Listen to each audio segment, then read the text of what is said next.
शुरुआत हो चुकी है इस महामुकाबले की। भारत और पाकिस्तान एक दूसरे के खिलाफ। मोहम्मद नदीम आए हैं रेड करने के लिए, बोनस लेना इनकी खासियत होती है, मगर राइट रेडर है, इनका सीधा सीधा कंपटीशन उधर सुरेंद्र नाडा से, और वो परेशानी में नजर आए तो मोहित छिल्लर उनके हमेशा के साथी, बेंगलुरु बुल्स के साथी, उससे पहले यू मुंबा के साथी, हरियाणा स्टीलर के साथी, उनकी मदद के लिए आए। मोहम्मद नदीम एक यंग उभरते हुए खिलाड़ी, पाकिस्तान के लिए सुपर लीग की खोज कहे जा सकते हैं। और ये वर्ल्ड कप, पिछले वर्ल्ड कप की खोज नहीं कहूंगा, पुनर्जन्म जरूर हुआ था।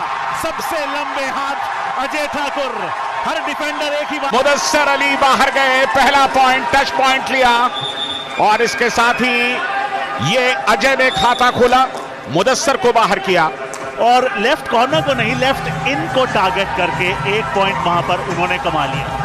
अब इब्रार आए हैं और ये लेफ्ट रेडर है, तो मोहित छिल्लर से थोड़ा दूर रह रहे हैं, क्योंकि सीधा सीधा उनका, और लेफ्ट कवर नॉर्मली आपको मंजीत छिल्लर खेलते हुए दिखाई देते हैं, वो स्टार्ट नहीं कर रहे, तो दीपक निवास हुड्डा वहां पर। मोहित और सुरेंद्र की पारंपरिक जोड़ी अक्सर साथ दिखाई देती है। नदीम लगातार रेड्स पर। जी हाँ, सुरेंद्र नाडा, ये डिफेंस की दिवाली, रेडर का दीवाला काम कर दिया सुरेंद्र नाडा ने। भारत का कॉर्नर कितना मजबूत है, न सिर्फ एक बल्कि दोनों। आप अंदर जाएंगे, बोनस के लिए अटेम्प्ट लेंगे, तो एंकल आपका अपने आप हाथ में आ जाएगा, वही हुआ। और राहुल चौधरी ने वहां पर इनिशिएट किया उतना ही जितना सुरेंद्र नाडा ने किया। देखिए, अगर डिफेंस की हम बात करेंगे तो मुझे इनके ऊपर बहुत कॉन्फिडेंस है। सुरजीत, सुरेंद्र नाडा, मोहित और दीपक, और मंजीत छिल्लर जी भी हैं हमारे साथ, है ना, तो मुझे इनके ऊपर इतना कॉन्फिडेंस है, जितना मैं अपने खुद के ऊपर इतना भरोसा नहीं करता, जितना मुझे इनके ऊपर भरोसा रहता है। मैं हमेशा, मुझे ऐसे लगता है कि अगर जब तक ये लोग अंदर खड़े हैं तो ये पक्का मुझे मतलब के अंदर लेकर ही आएंगे, या कैच मार ही देंगे, या थर्ड रेड पे सक्सेस, थर्ड रेड को सक्सेस कर ही देंगे। मुझे फुल कॉन्फिडेंस रहता है इनके ऊपर। मुकाबले के तीसरे मिनट में ही अपने खतरनाक एंकल होल्ड का जौहर दिखाते हुए सुरेंद्र नाडा ने पाकिस्तान के स्टार रेडर मोहम्मद नदीम का शिकार कर लिया था। जवाबी कार्रवाई में पाकिस्तान ने भारत के स्टार रेडर को निशाना बनाया। प्रदीप नरवाल को पाकिस्तान के डिफेंस ने उठाकर बाहर फेंका। प्रदीप नरवाल क्या डिफेंस के झांसे में आ गए। दरअसल ये डू और डाई रेड थी, तीसरी रेड खाली नहीं जा सकती किसी भी टीम की, पॉइंट लेना होगा। वसीम सज्जाद ने डाइव किया। जी हाँ, मौके को देखा जय, हो जिस तरीके से लपके, और पाकिस्तान की बढ़िया शुरुआत। 3-2 से पाकिस्तान आगे। जी हाँ, और सबसे बढ़िया तरीका पेस कम करने का होता है कि आप अपने ओपोनेंट्स पर हावी हो जाएं, मगर अजय ठाकुर ने एक बार फिर अपने लंबे हाथों का इस्तेमाल किया, शानदार टच क्लेम कर रहे हैं। नासिर बेंच पर 3-3 की बराबरी। अजय ठाकुर, हो बिल्कुल कोई मौका नहीं। आप अजय ठाकुर के कदमों की तरफ निहारते रहे और उन्होंने हल्के से आपको चपत लगा दी। बिल्कुल अब तक पाकिस्तान का डिफेंस चला है, खासतौर से वसीम सज्जाद का एक एंकल होल्ड जो उन्होंने प्रदीप नरवाल पर लगाया, वो सचमुच लाजवाब था। डिफेंस का अच्छा सपोर्ट आया। यहां पर बोनस ले सकते हैं अगर ज्यादा अंदर जाने की कोशिश करें, लेकिन खतरा सामने। वसीम सज्जाद, ओहो, कितने पॉइंट्स, कम से कम 2 लग रहे हैं, हो सकता है ये एक ही पॉइंट दिया। रिप्ले देखना बहुत ही दिलचस्प होगा। टर्न किया, टंबल किया, उसके बाद नदीम दूर रहे। नदीम ने अच्छी सूझबूझ दिखाई। बिल्कुल, न सिर्फ नदीम बल्कि इब्रार भी वहां पहुंच गए थे, दोनों वहां से अलग हुए, सिर्फ वसीम सज्जाद को जाने दिया। लेकिन ऐसा लगा कि शायद कोहनी लगी थी, हो सकता है निगाहों से बच गई हो। मैं कहूंगा वेरी गुड अंपायरिंग, शानदार अंपायरिंग का मुजाहरा वहां पर पेश किया था। हमें कमेंट्री बॉक्स से कई बार चीजें बड़ी आसान लगती हैं। डू और डाई रेड, तीसरी रेड है इस समय, बिना पॉइंट के वापस नहीं लौटेंगे, बोनस ले सकते हैं। अटेम्प्ट किया है बोनस का, लेकिन आसान नहीं होता भारत के डिफेंस, और वो भी जब 7 खिलाड़ी मौजूद हो। ये डू और डाई रेड, रेडर के लिए, डिफेंस के लिए नहीं। हाथ बाहर से आया, बाहर से हाथ आना अलाउड नहीं होता है, इसलिए उन्हें बेंच पर जाना होगा। दोनों टीमों के बीच एक एक पॉइंट के लिए जंग छिड़ चुकी थी। पाकिस्तान की सबसे बड़ी कामयाबी ये थी कि उन्होंने पीकेएल के सबसे करिश्माई रेडर प्रदीप नरवाल को पूरी तरह खामोश रखा था। प्रदीप नरवाल डुबकी किंग के नाम से जाने जाते हैं, डुबा दिएगा एक बार फिर। इस डिफेंस को प्रदीप नरवाल का तोड़ आता है। बहुत अंदर चले गए प्रदीप नरवाल। 4 के डिफेंस में उन्हें लगा कि शायद बीच से रास्ता तलाश लेंगे, लेकिन पाकिस्तान के खिलाड़ियों ने उन्हें सचमुच जबरदस्त तरीके से स्टडी किया हुआ है। प्रदीप जो प्लेयर है वो डायमंड मतलब हीरा खिलाड़ी है अपने देश का, है ना। मैं तो ये मानता हूँ, और कबड्डी को इंडिया में अगर मानते हैं तो प्रदीप नरवाल बहुत अच्छा खिलाड़ी है। एक सबसे बड़ी बात है, बिल्कुल यंग है, अभी उसने शुरुआत किया है ना इंडिया लेवल पे खेलना। इंटरनेशनल मैच और नेशनल मैच ये बहुत डिफरेंस है इनमें, है ना। इसमें स्पीड इतनी है प्रदीप में कि ये इतनी स्पीड से भागे, अगर सामने वाला एडजस्ट नहीं कर पाएगा तो उसकी टांगों में घुस जाएगा। आज उसी वजह से प्रदीप की तो 1-2 कैच हो गई। एक बुरी परफॉर्मेंस से आप फकीर नहीं बनते, एक अच्छी परफॉर्मेंस से आप सिकंदर नहीं बनते। प्रदीप नरवाल अच्छा नहीं करते, मैं कतई हतप्रभ नहीं होता हूं, क्योंकि बुरा दिन खिलाड़ी का आता है, मुझे पता है अगले मैच में भरपाई करना। पाकिस्तान को भले ही प्रदीप को खामोश रखने में कामयाबी मिल गई थी, मगर भारतीय टीम में सितारों की कोई कमी नहीं थी। भारतीय खिलाड़ियों ने अपने तेवर दिखाए तो पाकिस्तान की टीम बैकफुट पर आ गई। चूंकि प्रदीप नरवाल फिलहाल उपलब्ध नहीं है, इसलिए राइट रेडर अजय ठाकुर एक बार फिर रेड करते हुए, दादा आप सोचते कहीं ना कहीं आगे जाके मंजीत छिल्लर को लाना चाहिए, क्योंकि डिफेंस से उतने पॉइंट नहीं कमा। अजय ठाकुर उड़ देखा, इब्रार आ रहे हैं, उनके शिकंजे से उड़ गए। यह है पूर्वानुमान। पहले से इस बात का अंदाजा हो चुका था कि इब्रार हल्का हल्का, जैसे ही इब्रार ने झुकना शुरू किया, अजय ने उड़ान लेनी शुरू कर दी। ये गगन छोटा पड़ जाए तेरी उड़ान ऐसी हो, ये चमन सारा खिल जाए तेरी महक ऐसी हो। वाह क्या मुकाबला, वाह क्या शुरुआत। वो तकरीबन बहुत उसकी हाइट है, वो दूर से हैंड टच करता है, तो काफ़ी मैच्योर प्लेयर है वो। थोड़ा लंबा है, रीच भी ज़्यादा है और तेज़ है थोड़ा, बाकी प्लेयर्स की निस्बत तेज़ है, और उसको कद का भी एडवांटेज है। बाजू लंबे है, उसकी टांगे लंबी हैं, तो फिर वो टच पे है ना, बोनस पे भी है उसे एडवांटेज, लेकिन टच पे ज़्यादा खेलता है। अजय ठाकुर के सबसे लंबे हाथ हैं हाइट भी सबसे बड़ी है, उनके हाथ भी लंबे बड़े, स्टैचर भी बहुत बड़ा है। और जब उनकी परफॉर्मेंसेज आप देखते हैं तो खुद में बोलती हैं। और इस मैच में उन्होंने 8 पॉइंट लिए थे और फिनेस के साथ लिए थे, ये नहीं क्योंकि सुपर हिट लगाई थी उन्होंने। Kabaddi masters Dubai 2018 back tracking skills, Surjeet bench पर, पाकिस्तान को 1 अंक। पैडी यहां पर गलती सुरजीत की थी, ये डू और डाई रेड थी। डिफेंस को इतना अटैक पर जाने की जरूरत नहीं थी, क्योंकि पूरा प्रेशर यहां पर रेडर पर था। भारत के रेडर्स को पाकिस्तान के डिफेंस ने चलने नहीं दिया। भले ही भारत के पास 1 अंक की लीड हो, पर मानसिक तौर पे अब तक ये मुकाबला पाकिस्तान ने जीता है। बड़ी सुपर लीग के बाद पाकिस्तान की कबड्डी भी सचमुच इंप्रूव होने लगी है। क्या वो लॉबी में गए? और अगर लॉबी में गए तो उससे पहले क्या टच मारा था? लो स्कोरिंग एनकाउंटर, ये अंक दे दिया गया भारत को। बिना टच के आप लॉबी में प्रवेश नहीं कर सकते। वो जो ऑरेंज ट्रैम लाइंस आप देख रहे हैं, उन्हें लॉबीज कहा जाता है। टच के बाद ही आप उसका उपयोग कर सकते हैं। राहुल चौधरी लॉबीज में कॉन्फिडेंट हैं। जी हां, 1 और अंक भारत को, 7-5 भारत के फेवर में स्कोर। काशिफ रज्जाक को बाहर जाना पड़ा है। 3 पॉइंट्स की लीड है भारत के पास, लेकिन ये लीड कोई मायने नहीं रखती। 12 मिनट का खेल पूरा हो चुका है। पहले हाफ में ब्लॉक करने की कोशिश, बहुत अच्छा एंगल नहीं, लेकिन उसके बावजूद कामयाब। डिफेंस के हौसले बुलंद, रेडर के वापसी के रास्ते बंद। थोड़ी देर पहले पिछले पॉइंट से वापस आ गए थे प्रदीप नरवाल, मगर यहां पर सुरजीत उससे पहले आ गए थे, इसलिए उन्होंने राइट कवर की भूमिका बखूबी तरीके से निभाई। राहुल चौधरी, नाम तो सुना होगा दादा आपने? बिल्कुल, सारी दुनिया ने सुना है, क्योंकि ये भारतीय कबड्डी के पोस्टर बॉय हैं। सबसे ज्यादा पॉइंट्स इनके खाते में जमा है, और क्या गजब का प्रदर्शन करते हैं। यहां सुपर टैकल की एक बार फिर गुंजाइश हो सकती है। डिफेंडर आउट, मेरे ख्याल से एक खिलाड़ी एंड लाइन के बाहर चला गया, और ऐसा होने पर पॉइंट जाता है रेडिंग साइड के खाते में, यानी कि भारत के खाते में 1 और अंक। 10-7 यानी कि 3 पॉइंट्स की बढ़त भारत के। बिल्कुल, कबड्डी का खेल ताकत का ही नहीं, मस्तिष्क का भी इम्तिहान लेता है। टैलेंट कहाँ है और कहाँ है कमी, ये सब पहचान लेता है। रोहित ने पहचान लिए हैं कि 2 डिफेंडर्स हैं, एक को टारगेट किया, संतुष्ट नजर आ रहे हैं, क्योंकि अब जब रेड करने जाएगी पाकिस्तान तो वो लास्ट मैन स्टैंडिंग होगा। हो गया, क्योंकि ये डू और डाई रेड थी, बिना पॉइंट के वापस नहीं लौट सकते थे। ये देखिए, रोहित ने नदीम का शिकार किया। 14-8, ये देखिए किस तरह से नदीम को टच किया और एंड लाइन से पीछे निकल गए कप्तान खुद। तो इस तरह से पाकिस्तान ऑल आउट हो गया। बिल्कुल इजीली का मतलब ऐसा है ब्रदर, शुरू में तो आप यकीन मानिए मेरे ऊपर प्रेशर बढ़ता जा रहा था। जैसे प्रदीप की 2 कैच हो गई, राहुल की हो गई, 1-2 डिफेंस में हमारे शुरू से मिस्टेक हो गई, मेरे ऊपर एकदम थोड़ा प्रेशर आया। मैं इनको मेंटेन करने लगा कि यार थोड़ा रोक है, क्योंकि मुझे ये पता है कि हम लंबा लेके चल सकते हैं गेम को।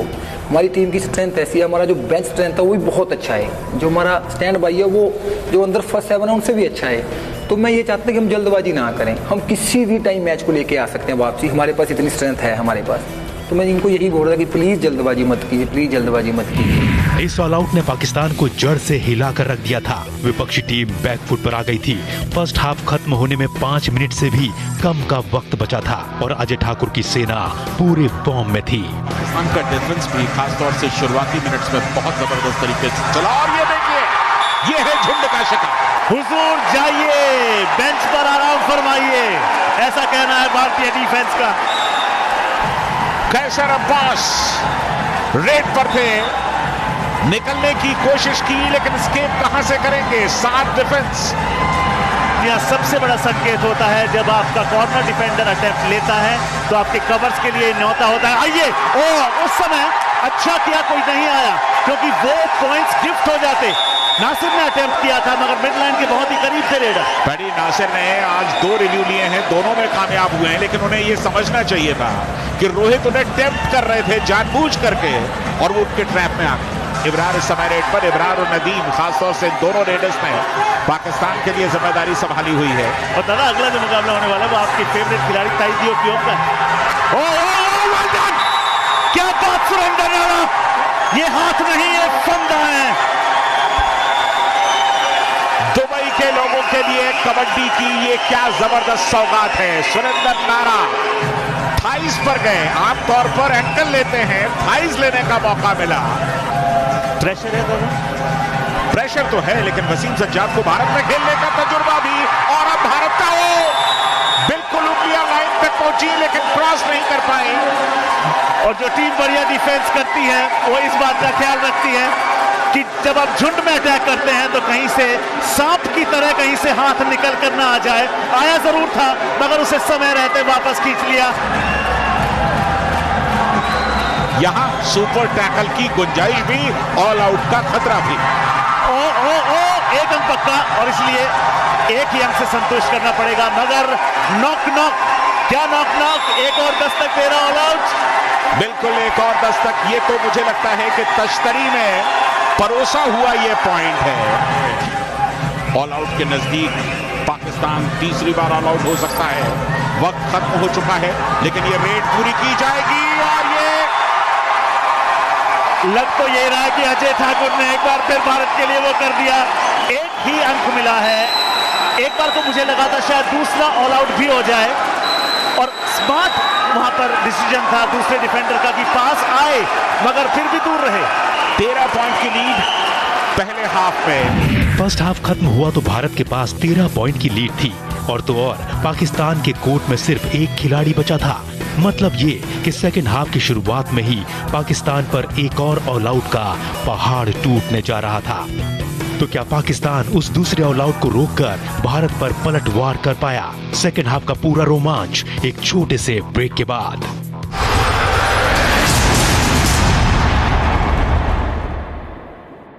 ब्रेक के बाद एक बार फिर आपका स्वागत है। आप देख रहे हैं kabaddi masters Dubai 2018 super hits, जहां हम दिखा रहे हैं भारत और पाकिस्तान के बीच हुआ पहला ब्लॉकबस्टर मुकाबला। अब तक आपने देखा फर्स्ट हाफ की कहानी में कैसे भारत ने पाकिस्तान को ऑल आउट करते हुए 13 पॉइंट की लीड ले ली थी। आइए अब देखते हैं सेकंड हाफ की कहानी। भारत एक और ऑल आउट की दहलीज पर, अजय ठाकुर, जी हाँ एक और ऑल आउट। क्या खूबसूरत शुरुआत दूसरे हाफ की। 1-on-1 में कोई कितना भी ताकतवर क्यों ना हो लेकिन एक रेडर को रोकना एक लौते डिफेंडर के बस की बात नहीं होती। यंग लड़का जो नदीम था वो नहीं चला, थोड़ा सा वो लूज खेला है। अगर वो जिस तरह अभी मुदस्सर शाह ने पॉइंट निकाले इसी तरह वो भी निकालता तो हमारा मैच काफ़ी क्लोज जाता। मेरी तरफ से ये गलती हुई है कि मैंने जो रेड है ना वो कोई अटैक नहीं की उस दिन। थोड़ा डिफेंसिव रहा हूँ, इसलिए अटैकिंग रहता तो मुझे पॉइंट मिलते। डिफेंसिव रहा हूँ, वो मुझ पर अटैक पर खेल गए, तो वो मुझे जज कर गए। भारत के हाथों मिला दूसरा ऑल आउट पाकिस्तान को हार के और करीब ले आया था। मुकाबले में वापसी करने के लिए पाकिस्तान को ऑलराउंड प्रदर्शन करने की जरूरत थी, तो क्या पाकिस्तानी खिलाड़ी ऐसा कर पाए? बहुत ही बढ़िया टैकल, कोई मौका नहीं, एक और पॉइंट। लेकिन ये देखिए किस तरह का टैकल, बिल्कुल सामने गए, कोई मौका नहीं। रोहित रेड करते हुए और आते ही अपनी छाप रोहित ने छोड़ दी है। रोहित की 5वीं रेड है, 4 अंक इनके नाम अभी भी। एक और जोड़ दीजिए, 5 रेड, 5 पॉइंट, 100% रिजल्ट। मगर सराहना करनी होगी जिस तरीके से प्रो कबड्डी लीग ने मिट्टी से मैच तक का सफर तय करवाया। लाजवाब हमारे अपने खेल कबड्डी को विश्व भर में सराहा जा रहा है। मगर क्या बात नासिर के उस एंकल होल्ड की, डाइविंग एंकल होल्ड, और शिकार किया। इसे कहते हैं नजरें हटी और दुर्घटना घटी। बिल्कुल जरा सी नजर चूके थे और नासिर ने क्या शानदार डाइव किया। यानी कि इस खेल में आपको एक एक्वेस्ट्रियन का फुटवर्क चाहिए, ताकत चाहिए, सूझबूझ भी चाहिए, गजब का फुटवर्क रेडर का। और कितने, क्या ये पहली सुपर रेड है इस मुकाबले की? यानी कि इस पहले मुकाबले की कबड्डी मास्टर्स दुबई 2018 की पहली सुपर रेड पाकिस्तान के नाम इस्तकबाल हो। अजय ठाकुर लगातार रेड्स करते हुए 6 पॉइंट्स उनके खाते में। उनका बैलेंस देखिए और उनकी प्रेजेंस ऑफ माइंड देखिए, उनकी ताकत देखिए। इस खिलाड़ी के अंदर एक बुल भी छुपा हुआ है, बुलडोज करके डिफेंडर को ले गए अपने हाथ में। पाकिस्तान स्कोर का अंत कम करने के लिए एड़ी चोटी का जोर लगाया था, मगर अजय ठाकुर के फॉर्म के आगे पाकिस्तान बेबस नजर आ रहा था। सुरेंद्र नाडा की अगुवाई में भारतीय डिफेंस भी पूरी तरह गरज रहा था। इस बार एंकल अच्छा लिया और डिफेंस ने भी तगड़ा सपोर्ट किया। धर लिए गए या यूं कहें पर कुतर दिए गए। इंतजार किया स्कॉर्पियन का, सुरेंद्र ने लगने दी। उसके बाद दूसरा यानी कि राइट एंकल होल्ड पकड़ा। वो न्योता था मोहित आइए, वो न्योता था संदीप आइए, और इनको बेंच पर भेजिए। राहुल चौधरी बेंच पर एक बार फिर। 10वीं रेड राहुल चौधरी की, सिर्फ 1 पॉइंट उनके खाते में। पाकिस्तान जो कबड्डी टीम है, जो हमारे साथ मैच हुआ था, 5 या 2-3 या 5 मिनट्स उन्होंने बहुत स्ट्रॉन्ग डिफेंस कर रखा था। कि क्या है, हमारे रेडर जो है अपने जो इंडिया का डिफेंस है वो चेंज है, उनका जो डिफेंस है वो चेंज है। तो वहाँ पे डाइव ज़्यादा लगाते हैं। हमारे यहाँ चैन, थाई होल्ड अलग अलग स्किल होती है इंडिया में, तो हमें वो थोड़ा सोचना पड़ता है, समझना पड़ता है कि इनका डिफेंस चेंज है, उसमें उसी तरीके से प्लेइंग करनी पड़ती है, उसी तरीके से रेड करनी पड़ती है। अगर हम इंडिया की तरह खेलेंगे तो अपने वहाँ स्कोर बहुत कम मिलेगा, क्योंकि वो 1 से लेकर 7 तक ये नहीं पता कहाँ से डाइव कर दे। डाइव बहुत ज़्यादा करते हैं, एंकल भी निकालते हैं। और अपने क्या होता है, इंडिया में चैन लगाएंगे, यार मुझे पता है ये चैन मारेगा, ये कुछ नहीं करेगा। वहाँ ऐसा होता है, हमें पता ही नहीं होता कि आप चैन, वो पता नहीं कौन सा प्लेयर कहाँ से डाइव मार दे। तो इसलिए कि उस डिफेंस को बहुत ही नज़दीकी से देख के, बहुत ही सूझबूझ से उसमें रेडिंग करनी होती है। अजय ठाकुर के पास भी बोनस यहाँ पर उपलब्ध नहीं है, मगर अजय ठाकुर को पॉइंट स्कोर करने के लिए बोनस की जरूरत नहीं होती, मगर स्कोर करना होगा क्योंकि ये डू और डाई रेड है। डू और डाई रेड 2 एम्प्टी रेड्स के बाद आती है। अजय ठाकुर ने सफाया किया एक और डिफेंडर का। ये 8वां पॉइंट अजय ठाकुर का। कुल मिलाकर सिर्फ 1 बार टैकल हुए हैं अब तक। ये देखिए, कोई दिक्कत नहीं हुई। ये हूटर जो बजा, ये ऐलान होता है कि ये डू और डाई रेड है, मतलब करो या मरो। 10 सेकंड से कम का समय अवशेष। बिल्कुल रेडर के पास मुश्किलें, और इस बार अजय ने काम किया। बोनस लेने की कोशिश की थी क्योंकि बोनस डू और डाई से बचा सकता था, लेकिन एंकल मिल गया। अजय को काम पूरा कर दिया। भारत के हमलों से बौखलाए पाकिस्तान ने सुपर टैकल को हथियार बनाकर भारतीय रेडर्स पर हमला बोल दिया। रोहित ये अब तक के दूसरे सक्सेसफुल रेडर रहे हैं अजय के बाद, और ये डू और डाई अपॉर्चुनिटी है। 15 सेकंड से कम का समय शेष होगा। उससे पहले रोहित ने कितने पॉइंट्स? डू और डाई थी, यानी कि पॉइंट लेकर के तो आना ही था, और सुपर टैकल ऑन था, यानी कि 1 की जगह 2 पॉइंट्स मिल सकते थे, और वही हुआ। एक की जगह 2 पॉइंट मिल गए। राहुल चौधरी डू और डाई रेड में 13 रेड्स में 1 अंक कमाया है, 14 रेड्स में भरपाई कर दी क्या? सुपर टैकल मिला पाकिस्तान को।